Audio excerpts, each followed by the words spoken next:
Christopher Vogler is a multi-talented film producer, writer, story consultant, teacher, and author of The Writer's Journey, a remarkable book that has proven invaluable to everyone from the beginning filmmaker to the most seasoned studio executives.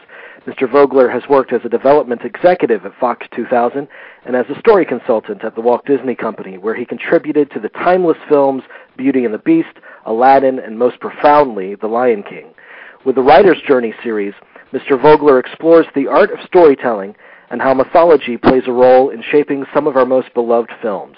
This unique, fascinating, engaging, and enlightening book has received raves from some of the heaviest hitters in the film business. Director Darren Aronofsky says, "I tell every storyteller who asks, it all starts with this book," while highly acclaimed screenwriter Bruce Joel Rubin calls the book the most influential work I have yet encountered on the art, nature, and very purpose of storytelling. Those are great accolades right there. Really? Yeah, it is a great honor to welcome to our program Mr. Christopher Vogler. Mr. Vogler, hello. Hello, the honor's mine. Well, thank you so much for joining us tonight. It's a great pleasure to have the opportunity to speak with you. I want to know, first of all, when your love of movies began. Well, I grew up in the St. Louis area going to the drive-ins. That was what really sparked me, because I was getting, some of it, and I loved it on television, but it was in a very small set in black and white, and it really needed that big screen thing to ignite my imagination. So I loved seeing the movies outdoors. That was just something that's kind of a lost aspect of film culture. It really is now, isn't it? Yeah, it's a shame. I mean, I love to see it. It's preserved here and there. I mean, I've even seen examples in Sweden, where they don't have all that much daytime, so it makes sense there. But right. It's something that you really miss out if you haven't had that as part of your film education. Yeah, and it's kind of I don't know how you'd refer to it, just kind of like a communal experience. Yes, that's one of the things that sort of ties in with my whole interest in mythology and how that informs the movies today, is that there is something, an important dimension of feeling the sense that you're experiencing the art in some kind of a community setting, that it's just more fun and a more rich experience. Yeah. To see films in the proper sort of temple, where that's dedicated to it, and that creates the great conditions, and part of that is having a group of people around you. Yeah. Now, when you enrolled in the USC School of Filmmaking, were you interested in being a screenwriter or director, or did you just want to be involved in the industry in any capacity? Well, at that time, George Lucas had not made his big splash with Star Wars. That happened as I was finishing my program at USC. And there was, since Peter Bogdanovich was a great guy to be at that time. Right. So we all wanted to be part of this wave that was starting to happen with Easy Rider and things like that, making sort of outlaw films. But I was a little bit of a contrarian there, because I was a throwback. I wanted to do Cecil B. DeMille type things. I like the old studio system. I like the old processes. I like the look of the old films, and that was more my orientation. So I was always looking for ways to get back to doing the epics, and they were so out of fashion that it was a long time before that came back again. Right. But you said that you first discovered Joseph Campbell's work while you were a student at USC. Yeah, I had two big things hit me while I was in that school. One was there was a course called Story Analysis, and that kind of gave me a living. It was a course in how the studios evaluate scripts and have readers and so forth, and that's how I got into the business. But the other big deal for me was just encountering Campbell's ideas. A professor handed me the book, or pointed me in that direction, and said, you seem to be interested in these things. Why don't you look? Here's the answers to the questions you were asking. Yeah. And so, what was the epiphany that you were struck with when you read Campbell's work? Well, epiphany is the right word, because that means having some kind of an opening up to the other world, sort of. And it was almost a shamanic moment for me. It's almost embarrassing to talk about, but I wrote a paper for a class. I worked very hard on applying the ideas. Star Wars by this time had come out, and as I was reading Campbell's book, here's this example that seems to follow Campbell's 12-stage outline of the hero's journey culled from mythology. It seems to be, as if written with Campbell over Lucas's shoulder, and in fact, that did turn out to be the case, not at that time, but that Campbell was a big influence on Lucas. Yeah. And so the timing was right. And after having absorbed that and worked on it very hard, I had this sort of life-changing experience where I felt like my brain was being reorganized. That all this material that I had crammed into my head of Hitchcock and John Ford and also this mythological way of looking at things all seemed to sort of crystallize. So it laid out a pattern for me that I was going to follow the rest of my life and sort of be mining this original discovery through the whole rest of my career. Well, you formulated what you call the hero's journey. First of all, give us some highlights on what the hero's journey entails. Well, Joseph Campbell looked at thousands of myths and legends from folklore, and he derived a sort of a super pattern, an inner structure that seemed to be in the deeper he looked. It was in everything. It's in operas, it's in comic books, it's in our most popular movies, soap operas. It's everywhere. And the basic idea is that it's a metaphor that life is like a journey, and that we set out at different times in our lives to try and fix something or try and change something in our lives, and you have to leave home and go out in the world to do it.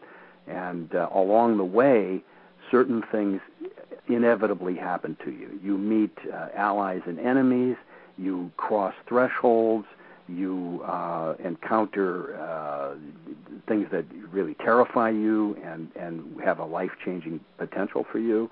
And these things are just inevitable in going out into the big, scary world.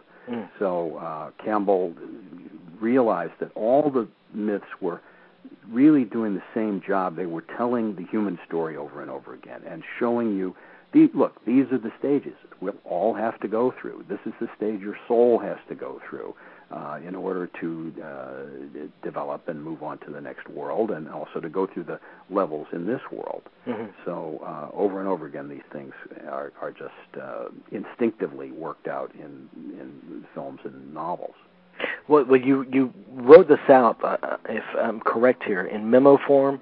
You were at Disney, I think, at the time in the 80s, and yeah, after film school, I went working for the studios, and eventually I ended up, after a stint at Fox, I went over to Disney. And Disney was being reborn right then and was very much a culture of communicating with memos. And I'd learned a little bit about that in film school. That was talked about, that in order to communicate and convince people and be persuasive about your choices about film, what you thought was a good movie, what should be made, what shouldn't be made, how it should be changed, all this stuff, you really had to develop skills, in order to persuade people. And this was part of it, writing these memos and writing them in a diplomatic way, but very persuasively.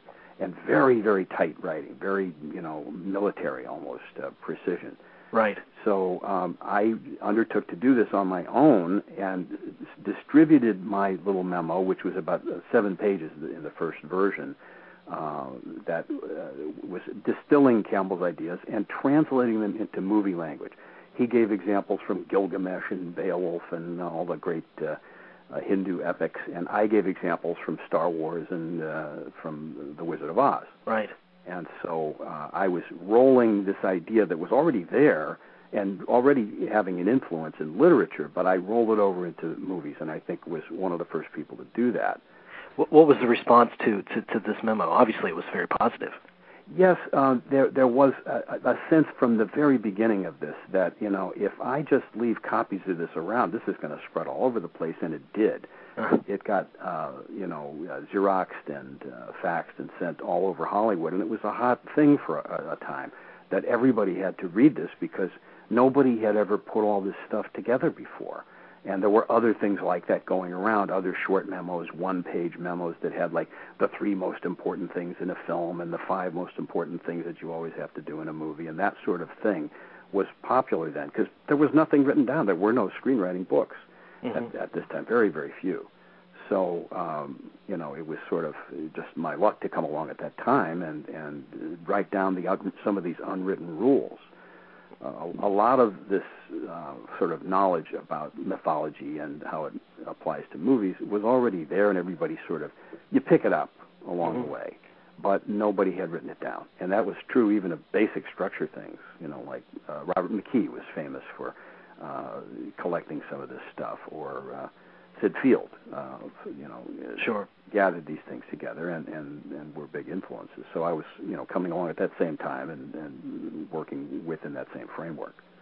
Well, let's talk about some of the insights in your book, starting with the archetypes.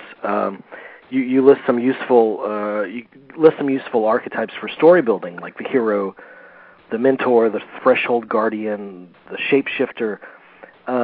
Now, it's important to note too that creativity is a must when dealing with these.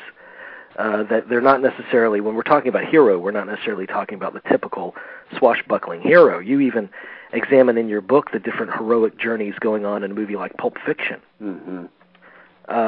Can you tell us some of how you can think outside the box when it comes to archetypes like hero and mentor? Yeah, I sure hope so, because I think this is sort of the freshman mistake that I made myself and that people do.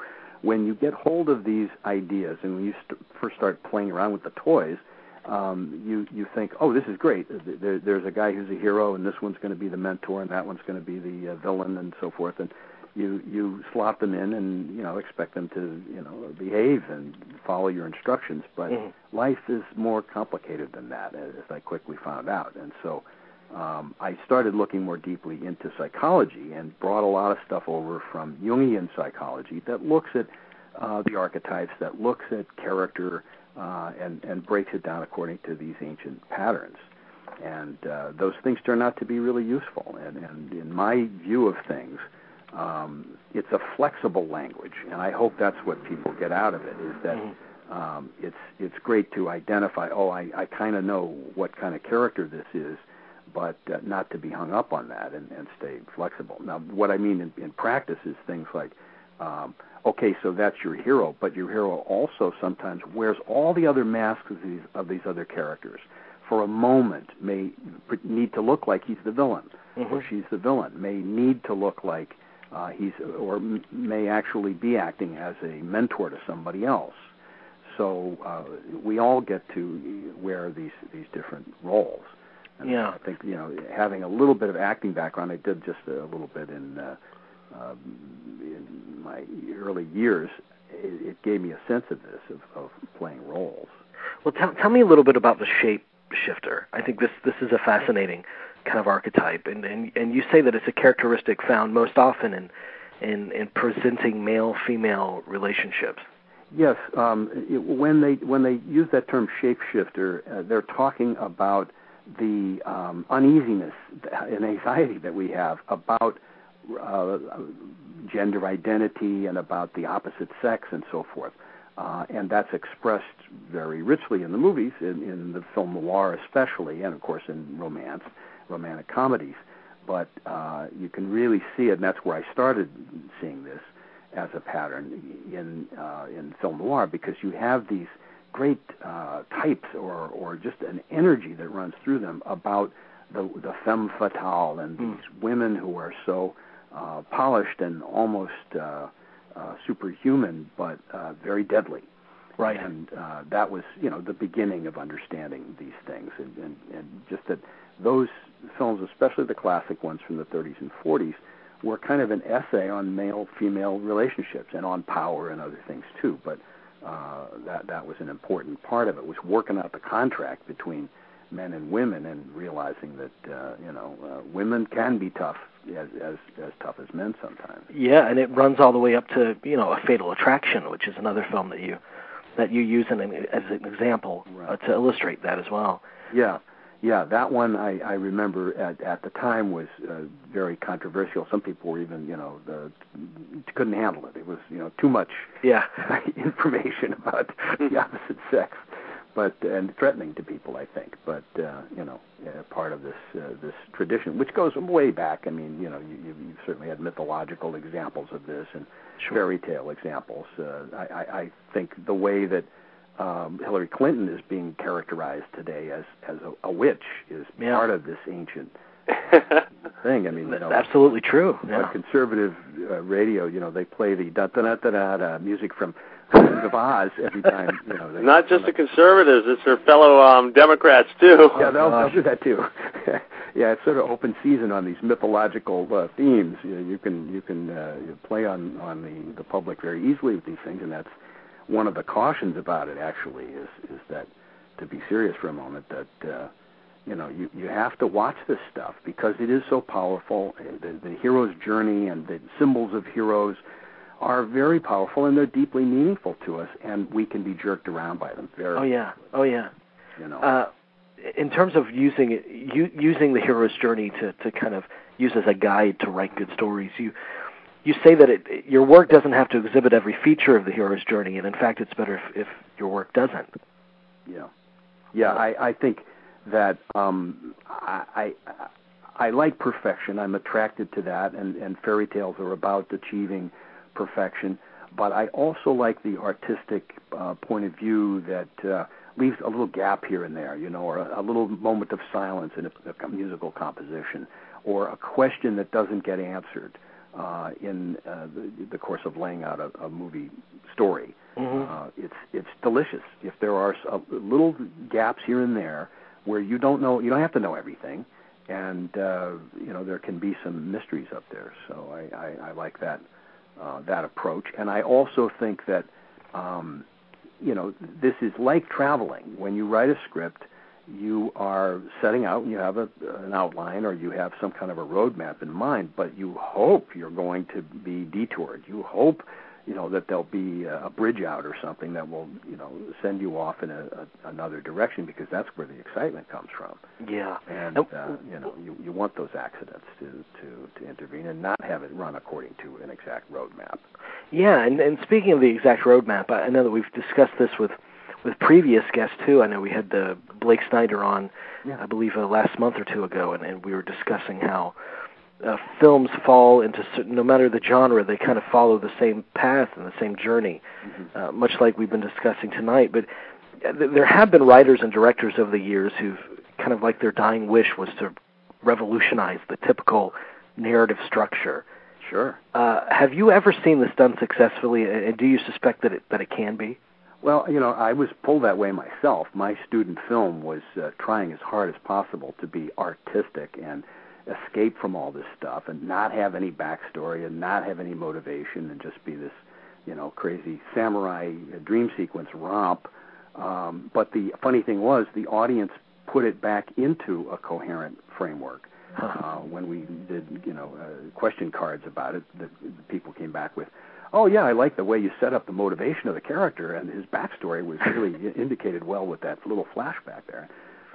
They defied my wishes to be incomprehensible. So but I'll give you a present example. I heard a little bit of the previous segment talking about No Country for Old Men.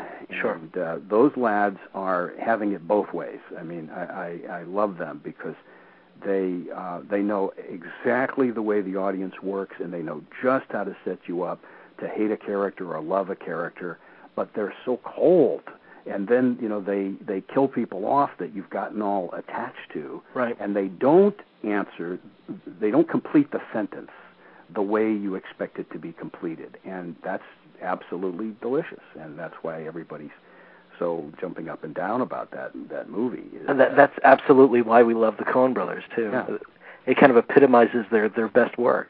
They know how to do it. And I think this is true also, by and large, on the shows on HBO that have a following, is that they work within these frameworks that we all understand intuitively, but they are just trying so hard to find another way, to find a different way, to find a way to spin it you never had seen before, and I know them all. I mean, I've read 10,000 screenplays, and I know every way to skin the cat, and I'm still constantly delighted by people like that who do that. Among all these screenplays that you read, what is most commonly missing from them? Well, I think the big thing is there's a real divide between people who are writing screenplays and people who are storytellers, let's put it that way. Yeah. Because you can have all the elements in place. I mean, there's a car crash, and there's an argument, and there's a shooting, and there's some dialogue and some humor, but it isn't a story. It doesn't add up somehow to that. There's an inner sense of how much you can fit into a screenplay and, what will actually fly on the screen. That a lot of people might write 5 or 6 scripts and never get that. So, that was a major thing for me as a reader, as somebody whose main employment has been over the years to do that. I also like it when I'm put at ease right away and I kind of know where I'm at. And I know what genre it is, and I know who the hero is. Sometimes beginning writers don't know how to set things up so that you're comfortable. Well, in terms of your work with Disney, I find that the lessons in your book are particularly correlate well with Disney films, because Disney likes to make timeless films that can be passed on from generation to generation. And you've been a part of several high-profile Disney films, most notably, I think, The Lion King.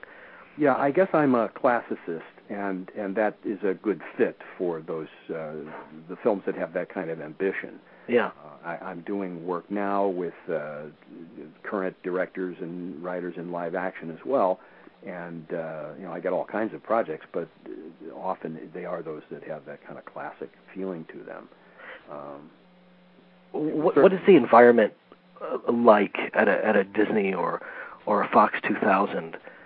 Working in development or story consultation, what is that environment like? Well, it's thrilling, especially it was to me, because I had spent a long time in one circle away from that kind of decision making. I was in a little bit of an outer rank, working at home and reading scripts for the studio, and sometimes working in an office on the lot and so forth, but not really in those meetings where they really tore up the films and decided what was going to be invested in, what they would option or buy or decide to make, and so that was a big lift when I got up into those reaches.